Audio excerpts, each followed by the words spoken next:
વિશ્વના સૌ સારસ્વત મિત્રોને કેલિફોર્નિયાથી ચિકિત્સાના નમસ્કાર. માનું પાકીટ.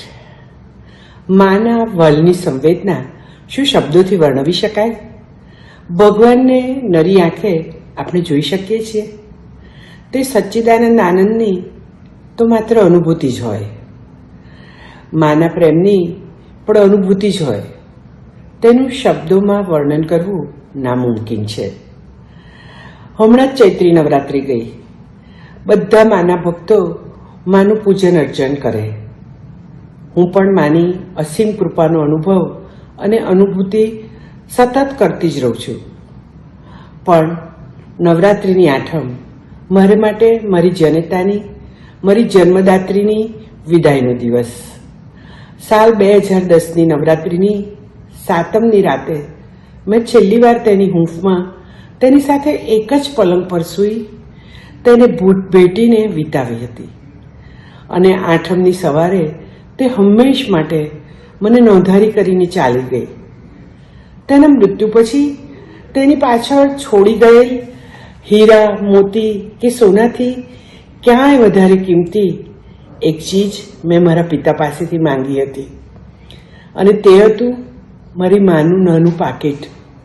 તે તેના બ્લાઉઝની અંદર તેના દિલ ઉપર હંમેશા રાખતી. તેથી તે પાકીટની અંદર હું જાણે ટોટિયું વાળીને બેસી ગઈ એવું અનુભવું છું.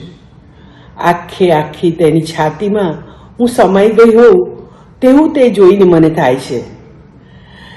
ક્રોશિયાના ગ્રે અને પેરેટ ગ્રીન કલરથી ભરેલું માનું એ પાકીટ મેં મારી કપડાની તિજોરીમાં રોજ નાહીને કપડાં પહેરું ને તો તેના દર્શન થાય તેવું જ મૂક્યું છે.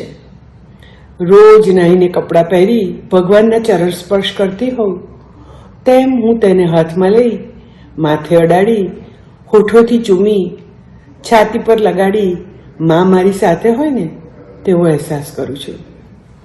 આજે તેની યાદોના વંટોળને શમાવવા તિજોરી ખોલીને હું પાકીટ છાતી સરસું ચાપીને ઊભી છું, કારણ આજે પણ નવરાત્રિની આઠમ છે.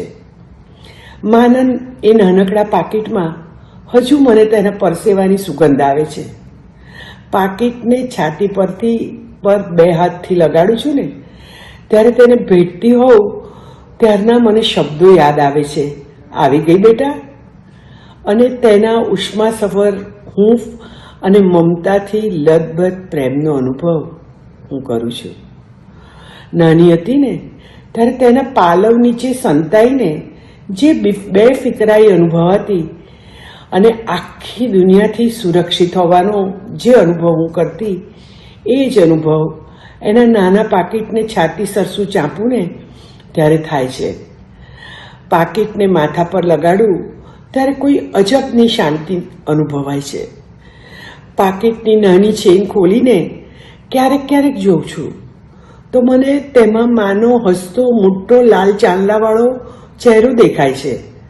તે પાકીટમાંથી નીકળતી હવામાં માના ગરમ ગરમ કરુણાસભર શ્વાસોશ્વાસ અનુભવાય છે.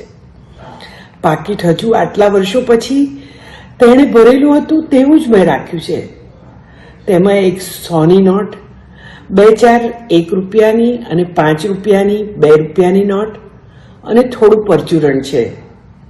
1-2 નાના સોપારીના કટકા પણ ખરા. હં, પેલું પરચુરણ ખકડે ને ત્યારે હું ને માં કોઈએ કરેલી વાહિયાત વાત પર હસતા અને કોઈએ કીધેલી કડવી વાતને કેમ કરી અને હસી કાઢવી તે મને માએ શીખવેલું તે યાદ આવે છે.